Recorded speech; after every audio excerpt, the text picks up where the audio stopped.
আসসালামু আলাইকুম dear students, তোমরা সবাই কেমন আছো? আশা করি ভালো আছো। আমি আল্লাহর রহমতে ভালো আছি।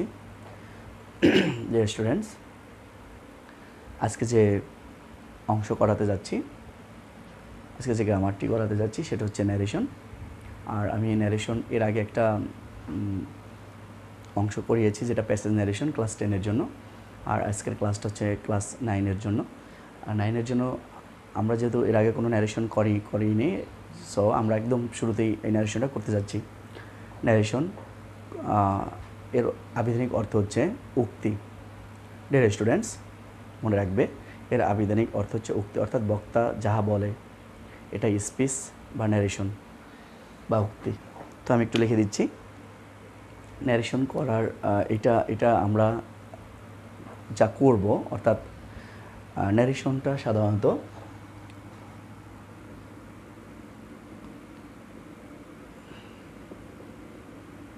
students, there are two kinds of narration. Number one, direct.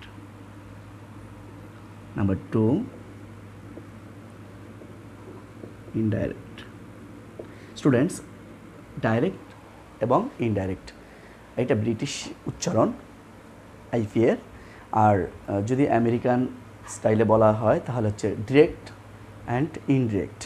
তো আমরা ব্রিটিশ অনুসরণ করি, ব্রিটিশদের লেখাগুলোই আমরা পড়ি বা ওদের ভাষাটাই আমরা চর্চা করি। সো আমাদের উচ্চারণটা ওরকমই হতে হবে, direct and indirect. Students, narration এর আবিধানিক অর্থ উক্তি। There are two kinds of narration.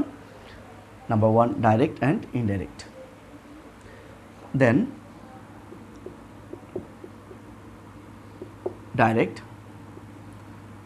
it has two parts. Number one,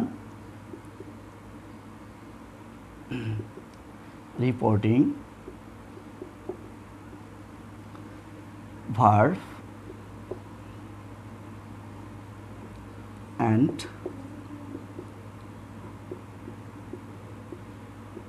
reported speech.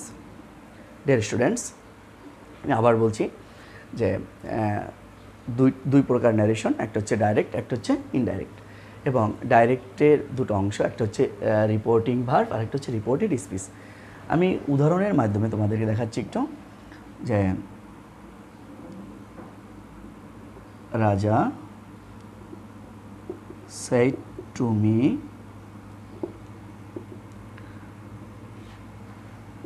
I have done my duty. Students, Raja said to me, Raja subject, said to verb, me object. Then I subject, have auxiliary verb, done মূল verb, ভিত্তি my, এটা হচ্ছে সাবজেক্টের positive form, আর duty object কাজ। Students, তো আমরা এখানে যা পাচ্ছি সেটা হচ্ছে দুটো অংশ, একটা হচ্ছে রাজা সেড টু মি আর একটা হচ্ছে I have done my duty. তাহলে আমরা বুঝতে পারছি যে এইটা একটা অংশ, এটা একটা অংশ। এটা ইনভার্টেড কমার মধ্যে আছে, অর্থাৎ বন্ধনীর মধ্যে যেটা থাকবে সেটা হচ্ছে রিপোর্টেড, সেটা হচ্ছে রিপোর্টেড স্পিচ। আর বন্ধনী ছাড়া যেটা সেটা হচ্ছে রিপোর্টিং ভার্ব। ডিয়ার স্টুডেন্টস, আশা করি এটা ভালোভাবে বুঝতেছো। ডিয়ার স্টুডেন্টস, আমরা যেটা বলেছি যে ডাইরেক্ট ইনডাইরেক্ট। ডাইরেক্ট এটা হচ্ছে বক্তা যা বলে, অর্থাৎ সরাসরি সে নিজের ভাষায় নিজের উক্তিটাই প্রকাশ করে। আর ইনডাইরেক্ট বক্তা সরাসরি নিজের ভাষায় না বলে তার কথাটাকেই হুবহু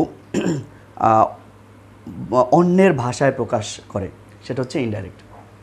তো আমরা এখন যেটা করতে যাচ্ছি সেটা হচ্ছে রুলস অফ চেঞ্জিং স্পিচ, অর্থাৎ ন্যারেশন আমরা করব এবং এটা কিভাবে পরিবর্তন করব তার নিয়মগুলো আমরা করতেছি। স্টুডেন্টস আমি একটু উপরে লিখে নিচ্ছি ন্যারেশনের রোলস অফ চেঞ্জিং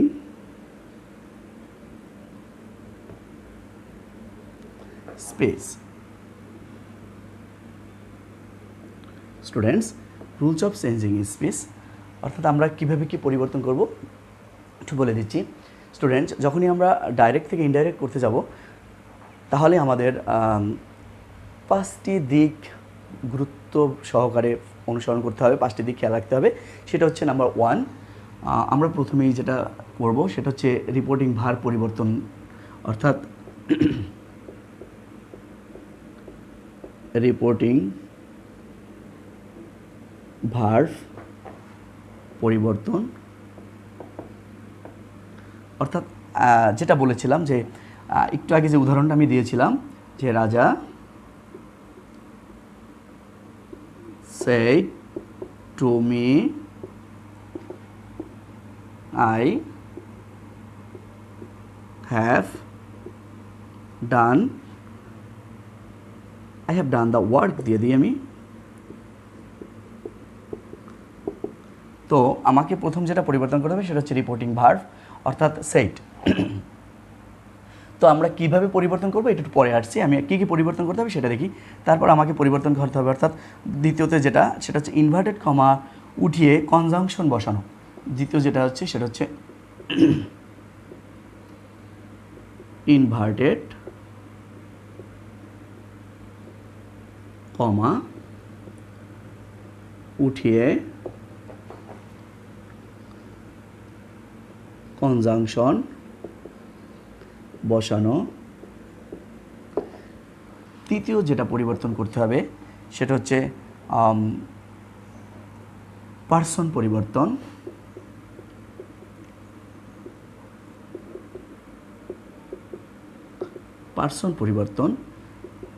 ফর অবশ্যই টেন্স পরিবর্তন, এটা সবাই প্রথমেই লেখে কিন্তু আমি একটু সিরিয়ালে আসছি, যেভাবে আমি পরিবর্তন করবো সেভাবেই লিখে দিচ্ছি।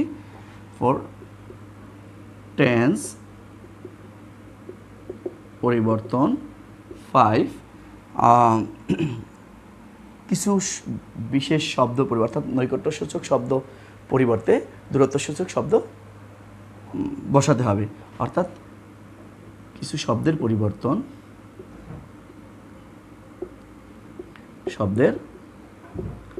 পরিবর্তন স্টুডেন্ট এই 5টা জিনিস আমাকে যদি তোমরা যদি ভালোভাবে শিখে নিতে পারো তাহলে তোমাদের কখনো এই ন্যারেশন নেওয়ার সমস্যা হবে না। তো আমি তোমাদেরকে প্রথমে আমি নিয়মগুলো শেখাচ্ছি, কিভাবে কোনটা কখন কোথায় পরিবর্তন হবে, কোথায় বসবে। তুমি যদি এগুলো জানো তাহলে তোমার জন্য সেন্টেন্স হোক প্যাসেজ হোক সবই সহজ হয়ে যাবে। তো আমরা আজকের এই ক্লাসটায় যতটুকু পারি এই সময়ের মধ্যে নিয়ে নেব এবং পরবর্তী ক্লাসগুলো আমি এরপর স্টেপ বাই স্টেপ করে নেব। স্টুডেন্টস আবার বলছি, এগুলো যতক্ষণ পারি নেব, এরপরে পরবর্তী ক্লাসে আবার অন্যভাবে নেব।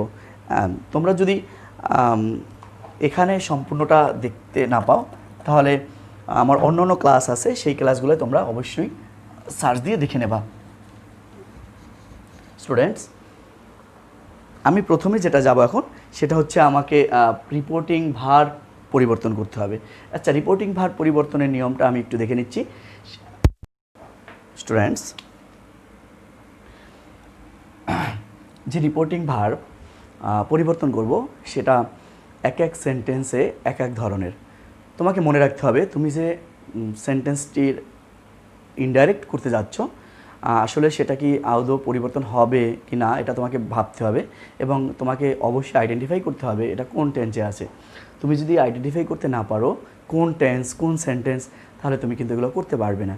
এজন্য তোমাকে যেটা করতে হবে সর্বপ্রথম টেন্স এবং সেন্টেন্সটা ভালোভাবে জানতে হবে।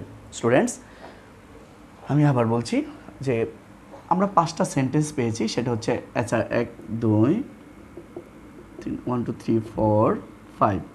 একটা হচ্ছে অ্যাসার্টিভ সেন্টেন্স।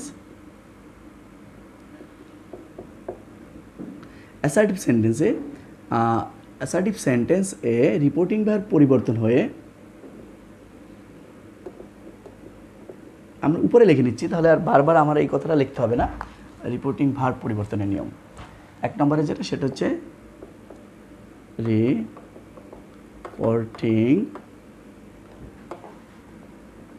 ভার্ব পরিবর্তনের নিয়ম। অ্যাসার্টিভ সেন্টেন্সে রিপোর্টিং ভার্ব বসে সে বসতে পারে, যদি প্রেজেন্ট ফর্ম হয় ওটা সে থাকলে সেই বসবে, সে থাকলে সে হবে। এরপরে যদি তোমার সেইড থাকে তাহলে তুমি সেইডই করে দাও। আমি একটু লিখে দিচ্ছি, সে থাকলে, ছোট করে লিখছি, সে থাকলে সে,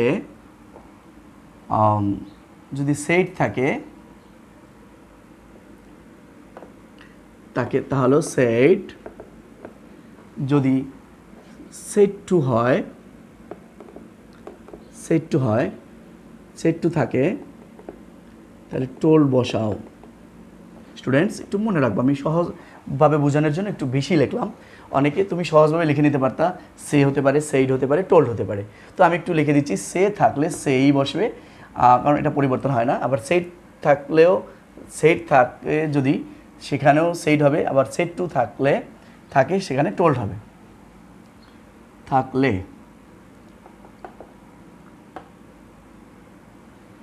স্টুডেন্টস এখানেও থাকলে। আচ্ছা, এটা গেল অ্যাসার্টিভ সেন্টেন্সে। অ্যাসার্টিভ সেন্টেন্সে এছাড়া আর কিছুই বসাবো না। স্টুডেন্টস যদি ইন্টারোগেটিভ হয়,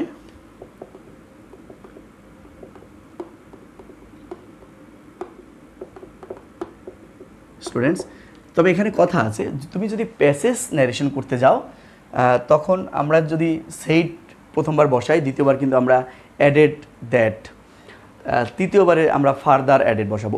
যখন আমি প্যাসেজ ন্যারেশনে যাব তখন এটা আলোচনা করব। এখন আমি সেন্টেন্সটা বোঝাচ্ছি তোমাদের। ইন্টারোগেটিভ যদি হয় সেখানে আমরা আক্স অথবা আক্সড বসাতে পারি।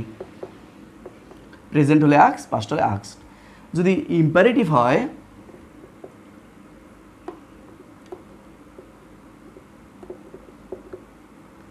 ইম্পারেটিভ, স্টুডেন্টস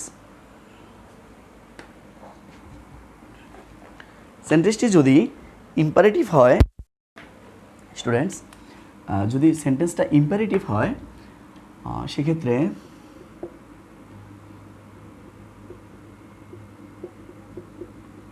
ইম্পারেটিভ যদি হয় সেক্ষেত্রে আমরা রিপোর্টিং ভার্ব যদি আদেশ বোঝায়, আদেশ বোঝালে আমরা অর্ডার্ড করে দিতে পারি। অর্ডার, পাস্ট হলে অর্ডার্ড। আর যদি অনুরোধ বোঝায়, অনুরোধ বোঝালে সেখানে আমরা রিকোয়েস্ট বসাতে পারি।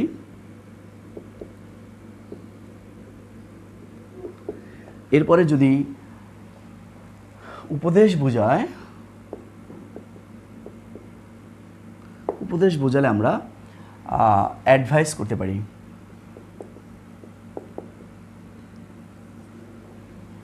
স্টুডেন্টস আবার বলছি, আদেশ বোঝালে অর্ডার, অনুরোধ বোঝালে রিকোয়েস্ট, এবং যদি উপদেশ বোঝায় সেক্ষেত্রে আমরা অ্যাডভাইস, VISE, অ্যাডভাইস কথাটা বসাতে পারি। এবং আমি কিন্তু প্রেজেন্ট ফর্মে লিখেছি। যদি পাস্ট থাকে, অর্থাৎ রিপোর্টিং ভার্বটা যদি সেইড থাকে বা টোল্ড থাকে, তোমরা এগুলো পাস্ট করে ফেলবো, অর্ডার্ড, রিকোয়েস্টেড, ও অ্যাডভাইসড। কিন্তু যদি ইম্পারেটিভটা নেগেটিভ হয়, যদি নেগেটিভ হয় তাহলে আমরা সেখানে নট কথাটা বসাতে পারি। ফর বেট অথবা নট, অথবা নেভার। স্টুডেন্টস ফরবেট, নট, নেভার, এটা মনে রাখতে হবে তোমাকে। ফরবেট শব্দটা নেগেটিভ বোঝাচ্ছে, নটও নেগেটিভ, নেভারও নেগেটিভ। যদি কোনো কিছুই না বোঝায়, আদেশ, উপদেশ, অনুরোধ বা নেগেটিভ না বোঝায়, তাহলে তুমি সেখানে টোল্ড বসাতে পারো। কোনো কিছু না বোঝালে আমরা আদেশ উপদেশ অনুরোধ কিছু না বোঝালে টোল দেবো। যদি প্রস্তাব বোঝালে সেখানে আমরা প্রপোজ দিতে পারি, প্রপোজ টু। স্টুডেন্টস ইম্পারেটিভটা ভালো করে মনে রাখবে। আর যদি প্রস্তাব না বোঝায়, শুধু লেট আস না হয়ে লেট হিম, লেট দেম, তাহলে আমরা স্বাভাবিকভাবে টোল্ড দিয়ে উত্তরটা করে ফেলবো। তাহলে এটা হচ্ছে রিপোর্টিং ভার্বের নিয়ম। এরপর হচ্ছে 4 নম্বর, যেটা 4 নম্বরে হচ্ছে অপটেটিভ। স্টুডেন্টস অপটেটিভে সবসময় মনে রাখবে, অপটেটিভ হচ্ছে উইস্ট, আমি প্রেজেন্ট ফর্ম দিছি, অথবা প্রে। স্টুডেন্টস পাস্ট হলে উইস্ট বা প্রে। তবে মনে রাখবে উইস্ট বা প্রের পরে রিপোর্টিং ভার্বের অবজেক্ট বসে না। তো লিখে লাগবে এদের পরে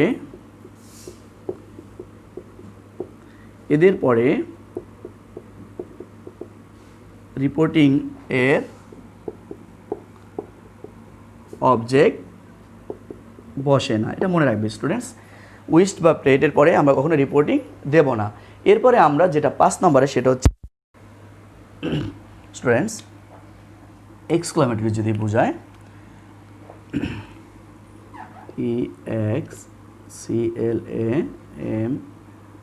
EXCLAMATORY, এক্সক্লামেটরি বোঝায়। এখানে তিনটা জিনিস আসবে। যেমন যদি দুঃখ বোঝায়, রিপোর্টেড স্পিচটা যদি দুঃখ বোঝালে exclaimed with sorrow, exclaimed with sorrow. এবং যদি আনন্দ বোঝালে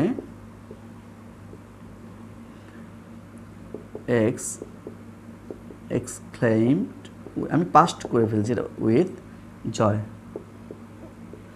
যদি বিস্ময় এরকম কিছু হয়, বিস্ময় বোঝালে আমরা ওয়ান্ডার কথাটা বসাতে পারি। স্টুডেন্টস এ গেল আমাদের রিপোর্টিং ভার পরিবর্তনের নিয়ম। এরপরে 2 নম্বর যে নিয়মটা, সেটা হচ্ছে স্টুডেন্টস এরপরে আমরা 2 নম্বর যে পরিবর্তন, সেটা হচ্ছে ইনভার্টেড কমা উঠে গিয়ে কনজাংশনটা আসবে। তো আমি একটু লিখে দিচ্ছি এখানে, এটার সাথেই অ্যাড করে দেব, কারণ আবার নাইলে আমাদের অ্যাসার্টিভ থেকে এক্সক্লামেটরি লিখতে হবে। এই জন্য না লিখে আমরা এখানে দিচ্ছি কনজাংশন বসানোর নিয়ম।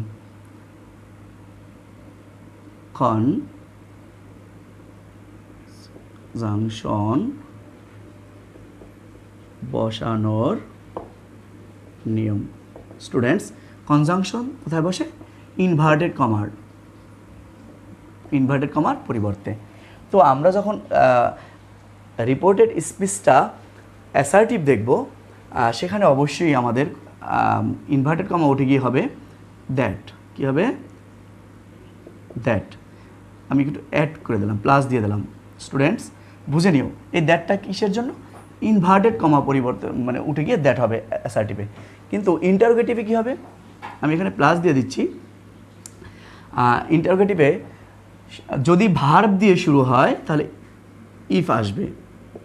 ভার্ব অর্থাৎ ডু, ডাজ, ডিড দিয়ে হতে পারে, মূল ভার্ব দিয়ে, অক্সিলারি ভার্ব দিয়ে হতে পারে, তাহলে ইফ আসবে। যদি ভার্ব না হয় তাহলে ও ডাব্লিউএসটি বসে যাবে। ডাব্লিউএস বলতে এখানে যা দ্বারা কোশ্চেন করা হয়, what, where, whose, how, when, এইগুলো। আবার বলছি, ইফটা তখনই বসবে যখন ভার্ব দিয়ে সেন্টেন্সটা শুরু হবে। কী দিয়ে শুরু হবে? আমি একটু লিখে দিচ্ছি। ভার্ব দিয়ে বাক্যটি শুরু হলে। আর ডাব্লিউএসটা বসবে কোথায়? অর্থাৎ যা থাকবে, হু, হোয়াট, হুইজ, এটসেট্রা, এগুলো থাকলে এটাই বসে যাবে। এটারে এই জন্য আমরা ডাব্লিউএস লিখেছি। স্টুডেন্টস তাহলে তোমরা অবশ্যই অ্যাসার্টিভ এবং ইন্টারোগেটিভে রিপোর্টিং মানে কনজাংশন বসানোর নিয়মটা বুঝে গেলা। এরপরে আমরা ইম্পারেটিভে যাব। ইম্পারেটিভে আমরা সাধারণত টু বসাই, এখানে প্লাস দিয়ে দিই আমরা টু। ইম্পারেটিভে আমরা টু বসাবো। বাস। এরপরে অপটেটিভে আমাদের বসবে দ্যাট, এরপরে এক্সক্লামেটরিতে বসবে দ্যাট। আমি সহজভাবে লিখে দিলাম। তো 3টা সেন্টেন্সই দ্যাট আসবে, সেটা হচ্ছে অ্যাসার্টিভ এবং অপটেটিভ আর এক্সক্লামেটরি। বাকি দুটো সেন্টেন্সে একটু ডিফারেন্স, সেটা ইন্ট্রোগেটিভে ইফ বা ডাব্লিউএস কোথায় কোন সময় কোনটা বসাবো তা আমি লিখে দিচ্ছি, আর ইম্পারেটিভ যা হোক সেখানে আমরা টু বসাই দেবো, এবং কোথায় বসাবো ইনভার্টেড কমার জন্য, এবং পরের বাকি অংশগুলো আমরা লিখে নেব। স্টুডেন্টস, তাহলে আশা করছি যে আমরা প্রথমে যে একটা চেঞ্জ করলাম, রিপোর্টিং ভার পরিবর্তনও করতে পারলাম, তারপরে আমরা কনজাংশন বসানোর নিয়মটাও করলাম। আমরা 3 নম্বরে যেটা পরিবর্তন করব সেটা হচ্ছে পার্সন পরিবর্তন। পার্সন পরিবর্তনটাকে একটু দেখে নাও।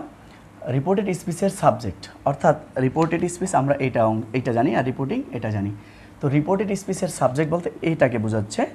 তো আমি 3টা নিয়ম, first person, second person, third person. First person যদি হয়, অর্থাৎ রিপোর্টেড স্পিচের সাবজেক্ট যদি আই হতো, আই ফার্স্ট পার্সন, আর বলছি জন্য ফার্স্ট পার্সন হলে রিপোর্টেড স্পিচের সাবজেক্ট ফার্স্ট পার্সন হলে ইনডাইরেক্ট স্পিচে, অর্থাৎ যখন আমরা উত্তরটা করব এই ইনডাইরেক্ট স্পিচে রিপোর্টিংয়ের ভার্বের অর্থাৎ এই অংশটার সাবজেক্টের মতো হবে। তার মানে এখানে সাবজেক্ট হি হতো, অর্থাৎ এখানে যদি আই হতো তাহলে এরকম উত্তরটা আমি করতাম, হি সেট টু আছে, আমরা টোল্ড বসাবো, আমি পরে দিচ্ছি হি টোল্ড মি, ইনভার্টেড কমার জন্য অ্যাসার্টিভ যেহেতু দ্যাট। আমি সাবজেক্টটা পরিবর্তনের জন্য একটু তোমাকে এই পুরোটা করে দেখাচ্ছি।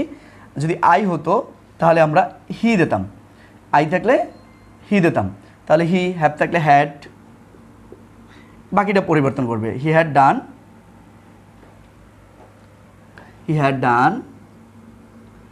যেহেতু হি আছে এই জন্য his, positive from his duty. Students, তাহলে ফার্স্ট পার্সন যদি হতো তাহলে আমরা কি করতাম, এইভাবে হি আনতাম, অর্থাৎ এইটার সাবজেক্ট আনতাম। আবার বলছি, রিপোর্টেড স্পিচের সাবজেক্ট সেকেন্ড পার্সন হলে ইনডাইরেক্ট স্পিচে রিপোর্টিংয়ের অবজেক্ট হয়, অর্থাৎ এখানে ইউ যদি আছে, ইউ সেকেন্ড পার্সন, এইটা যদি এইটা থাকে, ইউটা থাকে, তাহলে আমরা এখানে হি না বসাইয়া এখানে বসাইতাম এটার সাবজেক্টিভ ফ্রম আই, এখানে বসাইতাম আই।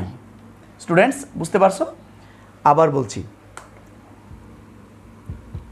এখানে ফার্স্ট পার্সন হলে আমরা এই সাবজেক্টটা অনুসরণ করব, কার? রিপোর্টিংয়ের সাবজেক্ট অনুসরণ করবো। আবার বলছি, রিপোর্টেড স্পিচের সাবজেক্ট ফার্স্ট পার্সন হলে, অর্থাৎ ফার্স্ট পার্সন বলতে মানে আই যদি হতো তাহলে আমরা অনুসরণ করতাম এটাকে, কোথায়? এখানে। তাহলে আই থাকলে আমরা বসাইতাম হি। আচ্ছা, যেহেতু আই নাই, অর্থাৎ ফার্স্ট পার্সন নাই,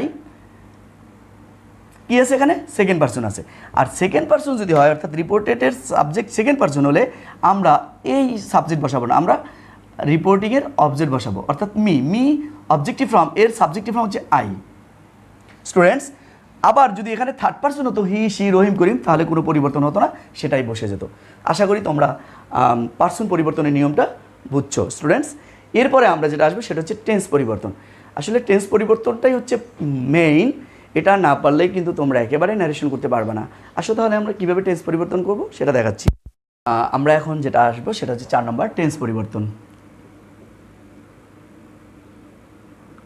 টেন্স পরিবর্তন। স্টুডেন্টস, একটু বোঝার চেষ্টা করো, টেন্স পরিবর্তন কীভাবে করব। অর্থাৎ আমাকে ডাইরেক্ট স্পিচের রিপোর্টেড স্পিচটা যদি প্রেজেন্ট ইনডেফিনিট হয়, প্রেজেন্ট, আমি সংক্ষেপে লিখলাম, প্রেজেন্ট ইনডেফিনিট হয়, এটা হচ্ছে ডাইরেক্টে, আর এটা হচ্ছে ইনডাইরেক্ট। তাহলে ইনডাইরেক্টে এটা হবে ফার্স্ট ইনডেফিনিট, পাস্ট ইনডেফিনিট, অর্থাৎ প্রেজেন্ট যা আছে সব পাস্ট হয়ে যাবে। 2 নম্বর, প্রেজেন্ট কন্টিনিউয়াস, আমি সংক্ষেপে লিখলাম, এখানে লিখবে পাস্ট কন্টিনিউয়াস। আমি 3 নম্বরে যদি যাই, প্রেজেন্ট পারফেক্ট, তাহলে হবে পাস্ট পারফেক্ট। স্টুডেন্টস, উঠাই নেবা খাতা, আমি সংক্ষেপে লিখলাম, সময় কম আমার, আমাকে নির্দিষ্ট টাইম দেওয়া হয়েছে, এর মধ্যে আমার শেষ করতে হবে। 4 নম্বর হচ্ছে প্রেজেন্ট পারফেক্ট কন্টিনিউয়াস, এটা হচ্ছে পাস্ট পারফেক্ট কন্টিনিউয়াস। এগুলো আমার প্রেজেন্টের। এখন আমি যেই পাস্টে, এটা আমি 5 নম্বরে দিই, যদি পাস্ট ইনডেফিনিট থাকে, ফার্স্ট ইনডেফিনিট থাকে, আমি প্রেজেন্ট ইনডেফিনিট পাস্ট ইনডেফিনিট করেছি, তার মানে পাস্ট ইনডেফিনিট থাকলে এটা হবে না, কিন্তু পাস্ট ইনডেফিনিট থাকলে past perfect. Students 6 past continuous হলে পাস্ট পারফেক্ট কন্টিনিউয়াস। স্টুডেন্টস তারপরে যে দুটো আছে, অর্থাৎ যদি এখানে পাস্ট পারফেক্ট থাকে তাহলে পাস্ট পারফেক্ট কন্টিনিউয়াস, আবার পাস্ট পারফেক্ট কন্টিনিউয়াস থাকলে ওইটাই, এটা আর কোনো বাকি দুইটা ওই একই টেন্সের ডিরেক্ট ইনডাইরেক্ট দুটোই হবে। এরপরে আমরা যদি কোথাও শ্যাল অথবা উইল দেখি তাহলে এটা ফিউচার ইন দ্য পাস্ট, অর্থাৎ উড বসাবা। যদি আমরা মে থাকে, মে পাই, তাহলে মাইট, ক্যান থাকলে কুড। স্টুডেন্টস এগুলো পরিবর্তন করতে হবে। টেন্স পরিবর্তনের নিয়মটা একেবারে সহজ। প্রেজেন্টের 4টা পাস্ট হয়ে যাবে, আর পাস্ট ইনডেফিনিট হচ্ছে পাস্ট পারফেক্ট, পাস্ট কন্টিনিউয়াস হচ্ছে পাস্ট পারফেক্ট কন্টিনিউয়াস, আবার শ্যাল উইল থাকলে উড, মে থাকলে মাইট, ক্যান থাকলে কুড। স্টুডেন্টস সর্বদা মনে রাখবে, ন্যারেশনের যদি রিপোর্টিং ভার্ব ফিউচার ইনডেফিনিট অথবা প্রেজেন্ট ইনডেফিনিট থাকে, আবার বলছি, ন্যারেশনের যদি ফিউচার ইনডেফিনিট অর্থাৎ তোমার রিপোর্টিং ভার্ব যদি ফিউচার ইনডেফিনিট অথবা প্রেজেন্ট ইনডেফিনিট থাকে, তাহলে কিন্তু তুমি ইনডাইরেক্টে পরিবর্তন করবে না, ভার্বের পরিবর্তন হবে না, ওখানে পার্সন পরিবর্তন করবে। আবার বলছি, যদি কোনো বাক্য চিরন্তন সত্য অথবা অভ্যাসগত ঘটনা বোঝায়, অর্থাৎ universal truth or habitual fact বোঝায়, তাহলে সেটিও রিপোর্টেড স্পিচের কোনো পরিবর্তন হবে না। স্টুডেন্টস তাহলে আমাদের মোটামুটি 4টা পরিবর্তন আমরা পেলাম। এখন যেটা আমরা করব সেটা হচ্ছে কিছু শব্দের পরিবর্তন। কিছু শব্দ যেটা তোমরা জানো, আমি এখানে লিখবো না, কারণ আমি সরাসরি উদাহরণে চলে যাব। যেমন তোমরা জানো টুমোরো থাকলে আমরা দ্য নেক্সট ডে করব, আবার ইয়েস্টারডে থাকলে দ্য প্রিভিয়াস ডে, তারপরে তোমার দিস থাকলে দ্যাট, তারপরে তোমার এই ধরনের নৈকট্যসূচক শব্দ উঠিয়ে দূরত্বসূচক শব্দ আনতে হবে। এটা তোমরা বইয়েই পেয়ে যাবা। আমি সরাসরি উদাহরণে যাচ্ছি। স্টুডেন্টস এখন আমরা যেটা করাবো সেটা একদম প্রথম অ্যাসার্টিভ সেন্টেন্স থেকে আমি শুরু করব, এবং স্ট্রাকচার সহ আমি দিয়ে দিচ্ছি, যেটা তোমাদের খুবই সহজ হবে। স্টুডেন্টস একেবারে আমরা যেটা যাব, এখন এক্সাম্পলে চলে যাচ্ছি। এর আগে একটু বলে নেই, কোথাও যদি তুমি মাস্ট দেখো তাহলে সেখানে হ্যাড টু বসে, যদি বাধ্যবাধকতা না বোঝায়। আচ্ছা, আমি অ্যাসার্টিভ থেকে শুরু করবো প্রথমে। এক্সাম্পলটা অ্যাসার্টিভের এক্সাম্পল। স্টুডেন্টস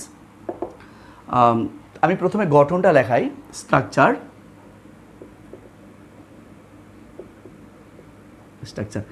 অর্থাৎ অ্যাসার্টিভের স্ট্রাকচারটা এরকম হবে, প্রথমে আমি সাবজেক্ট বসালাম, তারপরে আমি একটা সে অথবা টেল বসাবো, আর যদি ওখানে সেইট পাস্ট থাকে তাহলে আমরা এটা পাস্ট করব, প্লাস অবজেক্ট।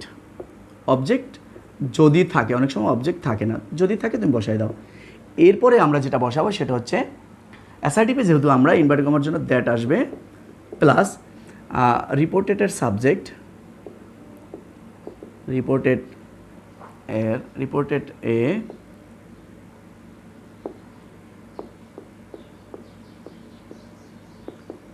প্লাস স্টুডেন্টস সবসময় মনে রাখবা যে রিপোর্টেড স্পিচের সাবজেক্ট যখন বসাবো তখন আমাকে ওই পার্সনগত পরিবর্তনটা এনে ওখানে করতে হবে। এরপর ভার্ব প্লাস বাকি অংশ, প্লাস ভার্ব প্লাস বাকি অংশ বা এক্সটেনশন। স্টুডেন্টস যদি এটা মনে রাখতে পারো তাহলে আর কোনো সমস্যা হবে না। আর স্টুডেন্টস এটা মনে রাখা মানে হচ্ছে তোমাকে আগে বুঝতে হবে সেন্টেন্সটা দেখে যেটা কোন সেন্টেন্সে আছে। এই জন্য বলছি বারবার, তোমার 5টা সেন্টেন্স অবশ্যই মনে রাখতে হবে এবং টেন্সটাও তোমাকে জানতে হবে। আমি একটা উদাহরণ করেছি যে he said I am reading a book, একটা এক্সাম্পল যাচ্ছি।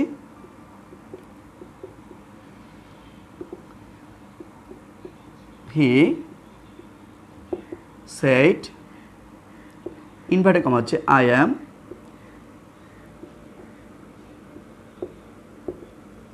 রিডিং এ বুক, এটা ইনভার্টেড কমার মধ্যে। স্টুডেন্টস তো আমরা প্রথমেই জানছি যে এটা হচ্ছে রিপোর্টিং, এটা হচ্ছে রিপোর্টিং, এটা হচ্ছে রিপোর্টিং, আর এটা হচ্ছে রিপোর্টেড স্পিচ। তো রিপোর্টিং এবং রিপোর্টেড স্পিচ চিনলাম। আই অ্যাম রিডিং এ বুক, এটা কোন সেন্টেন্স তোমাকে আগে চিনতে হবে। Assertive sentence. কীভাবে অ্যাসার্টিভ সেন্টেন্স আমি এর আগে ক্লাসগুলো আমি কিন্তু বলে দিচ্ছি যে অ্যাসার্টিভ সেন্টেন্সটা কি, প্রত্যেকটা গ্রামারে কিন্তু আমাদের সেন্টেন্স নিয়ে আলোচনা করতে হয়, টেন্স নিয়ে আলোচনা করতে হয়। কেন অ্যাসার্টিভ বলো? আমরা জানি ইন্টারোগেটিভ হচ্ছে প্রশ্ন করা বোঝায়, একদম সহজগুলো তুমি আগে বাদ দিয়ে দাও, তারপরে যেটা কঠিন হয়ে যাবে ওটাই কি তুমি ধরে রাখো। তাহলে এটা কোনটা পড়ে, কোন রুলে পড়ে যায়? যেমন যদি প্রশ্নবোধক চিহ্ন থাকে সেটা আমরা ইন্টারোগেটিভ ধরে নেই, যদি এরকম একটা বিস্ময়কর চিহ্ন থাকে এটা আমরা এক্সক্লামেটরি ধরে নেই। এরপরে যদি আদেশ উপদেশ অনুরোধ বোঝায় সেটা হচ্ছে আমাদের ইম্পারেটিভ। এখানে কিন্তু প্রশ্নবোধকও নাই, বিস্ময়করও নাই, তার মানে ইন্টারোগেটিভও না এটা, এবং এটা এক্সক্লামেটরিও না, এবং আদেশ উপদেশ অনুরোধও না, কারণ ওটা ভার্ব দিয়ে শুরু হয়, তাও না। এরপরে অপটেটিভ যাই, অপটেটিভ হচ্ছে দোয়া প্রার্থনা আশীর্বাদ এরকম সেন্টেন্স, সেটাও না। তার মানে বাকি থাকে একটা, সেটা হচ্ছে অ্যাসার্টিভ। অবশ্যই এটা অ্যাসার্টিভ। আর সবসময় মনে রাখবে অ্যাসার্টিভ সেন্টেন্সটা সাবজেক্ট দিয়ে শুরু হয়, তাহলে আমরা এটা অ্যাসার্টিভ পেয়েছি। তো অ্যাসার্টিভ যখন পেয়েছি তখন আমরা টোটালি অ্যাসার্টিভের নিয়ম করে যাব। আচ্ছা স্টুডেন্টস, এরপরে তোমাকে বুঝতে হবে এটা কোন টেন্সে আছে। সাবজেক্ট অ্যামিজার ভার্বের সাথে আইএনজি, অর্থাৎ এটা হচ্ছে সাবজেক্ট, এটা হচ্ছে অক্সিলারি ভার্ব, এটা হচ্ছে মূল ভার্বের সাথে আইএনজি, এটা এ আর্টিকেল, এ হচ্ছে বুক, একটা নাউন ফ্রম, এটা অবজেক্ট হিসাবে ধরে নেই। আর আমরা এ অ্যান্ড দি সর্বদা নাউনের পূর্বেই বসে, নাউন নির্দেশ করে, আর্টিকেল নির্দেশ করে নাউনকে। আবার বলছি, I subject, am auxiliary verb, reading অর্থাৎ এটাকে আমরা প্রেজেন্ট পার্টিসিপল অংশ বলি। এখানে মূল ভার্বের সাথে আইএনজি করা হয়েছে যেহেতু এটা অ্যামিজার আছে অক্সিলারি ভার্ব, এ একটা আর্টিকেল, বুক হচ্ছে একটা নাউন অর্থাৎ এখানে অবজেক্ট। তো সে বলল আই অ্যাম রিডিং এ বুক, আমি একটি বই পড়িতেছি। স্টুডেন্টস, তাহলে এটা অ্যাসার্টিভ সেন্টেন্স। আর অ্যাসার্টিভ যখন, তখন আমি একটু আগে লিখে দিয়েছি অ্যাসার্টিভ সেন্টেন্সে রিপোর্টিং ভার্ব পরিবর্তনের নিয়ম। এটা রিপোর্টিং ভার্ব, এটা হচ্ছে রিপোর্টিং ভার্ব। তো অ্যাসার্টিভ সেন্টেন্সে যদি সেইট থাকে তাহলে আমরা সেইটই বসাই দেবো। আর আমি এখানে গঠনও লিখছি সাবজেক্ট, এই সাবজেক্ট বসে যাবে হি। এটা হচ্ছে ডাইরেক্ট, এটা হচ্ছে ইনডাইরেক্ট, আর এটা হচ্ছে ডাইরেক্ট। স্টুডেন্টস, হি বসাইছি, এরপরে সে বা টেল, এটা প্রেজেন্টে আছে, এটার পাস্ট হচ্ছে সেইড, এটার পাস্ট হচ্ছে টোল্ড।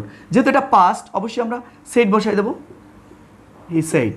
স্টুডেন্টস, ইনভার্টেড কমা, আমি বলেছি অ্যাসার্টিভ সেন্টেন্সে ইনভার্টেড কমা কী বসে, আমার রুলে আছে ওখানে লেখা that, he said that. Students, he said that, inverted comma শেষ হলো। এরপরে পার্সন পরিবর্তনে আমরা যাই, এটা হচ্ছে ফার্স্ট পার্সন। আমরা পার্সন জানি তিনটা, there are 3 kinds of person. First person I we, second person you, and others third person. তো আই ফার্স্ট পার্সন, যদি ফার্স্ট পার্সন হয় আমরা রিপোর্টিংয়ের সাবজেক্ট দেখব, আর মানে হি। স্টুডেন্টস বলে দিচ্ছি, ফার্স্ট পার্সন হলে সাবজেক্ট, যদি সেকেন্ড পার্সন হয় অবজেক্ট দেবো, অবজেক্ট না থাকলে আমরা ওটাই বসাই দেবো হি। এটা হচ্ছে প্রেজেন্ট কন্টিনিউয়াস টেন্স, অর্থাৎ subject am is are plus V plus ING, verb অনের সাথে আইএনজি প্লাস অবজেক্ট, এটা হচ্ছে প্রেজেন্ট কন্টিনিউয়াস। এটা হচ্ছে কি প্রেজেন্ট কন্টিনিউয়াস টেন্স। যখন প্রেজেন্ট কন্টিনিউয়াস টেন্স থাকবে, টেন্স পরিবর্তনটা আমরা একটু আগে দেখাইছি, প্রেজেন্ট কন্টিনিউয়াস হলে কী করবো আমরা, পাস্ট কন্টিনিউয়াস করব। পাস্ট কন্টিনিউয়াস হচ্ছে সাবজেক্ট বসে যাবে, শুধু এমিজারের জায়গায় ওয়াজ ওয়ার বসবে, এরপরে বাকিটা সব ঠিক থাকবে। তাহলে আমরা এমিজারের জায়গায় হি এর জন্য ওয়াজ নিলাম, হি was reading a book. Students, আশা করি তোমরা বুঝতেছো অ্যাসার্টিভ। তোমাকে হাজার সেন্টেন্স যদি অ্যাসার্টিভ দেওয়া হয় তুমি উত্তর করতে পারবে, তাহলে এখানে আর কোনো সমস্যা হবে না। স্টুডেন্টস, বারবার বলছি আমার নিয়মগুলো আগে একটু ভালো করে শিখে নাও, তারপরে তুমি এখানে চলে আসো, তাহলে আর কোনো সমস্যা হবে না, জীবনেও তোমার আর ন্যারেশন প্রবলেম হবে না। স্টুডেন্টস, মনে রাখবে একটু আগেই বলেছিলাম এখানে যদি প্রেজেন্ট থাকতো অথবা ফিউচার থাকতো তাহলে এখানে টেন্সগত কোনো পরিবর্তন হতো না, পার্সন পরিবর্তন হতো।